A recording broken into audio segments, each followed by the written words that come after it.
Good morning. Ngasigi irai numit ko irai numit ke card ki message ngasi irai numit irai ki number hairagadi number 71 lere aduga kaladana sky blue gumba kai gumba dumane sina bibe ko aduga amana chak thongba da khoina hapa yabse kai no ha kan se gi gumba kai gumba khitang happy ba ko dumai tawraga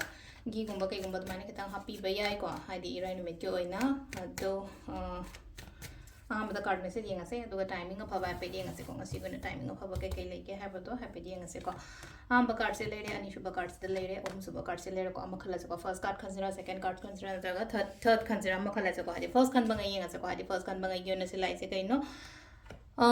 katang hai tare ko ngasi se narang na hande ha di ngasi se khra phagani ko hakjang gi da oiro amagi da oiro ko katang phagat pa oina pi bodu na hangai nong ni si gi mamang da lere mi problems oiro matha sa bo oiro mo oiro so ma'am se ko ani shuba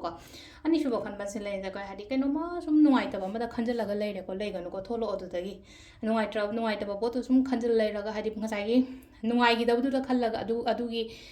solution la ka da badi na te na hadi matha da pangsa da sa bodu mai tara sa ga no ko sida adum engon da lambi la ka ni ko ahum suba khalisin lena khudong chaba gumba kai gumba yaga ni dagi lakpa adum leire ko daw nung gari kra khra yaga ni ko ngasi gi numit sa adu sisina ko yi card ki message leire ko timing and ha se ko timing na mari ga minute kuntra mari dagi na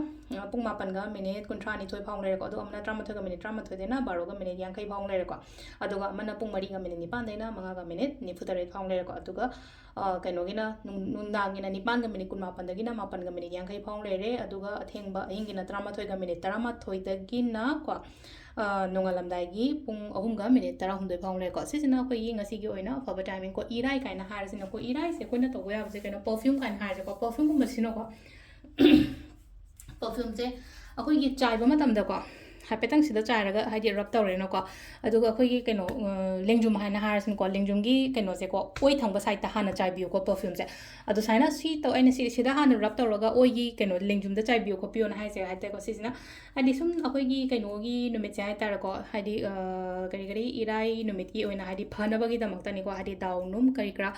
daw ma lere aduga sum afaba track tong na bagi damak tani ko ina ma'am da haije se ko sisima ko ina practice to bi be ko haidi kaino gi oina irai gi oina ko aduga amana amu sida leise ko wakhan nungai na leyo ki na mauna leyo amukka hena phagani ko haidi aina wakhan nungai na leiba matam da ko aingonda afaba track to bodu oina oeba dugini ko ina si haije ja do sida leire ngasi goina daily card message ma'am thank you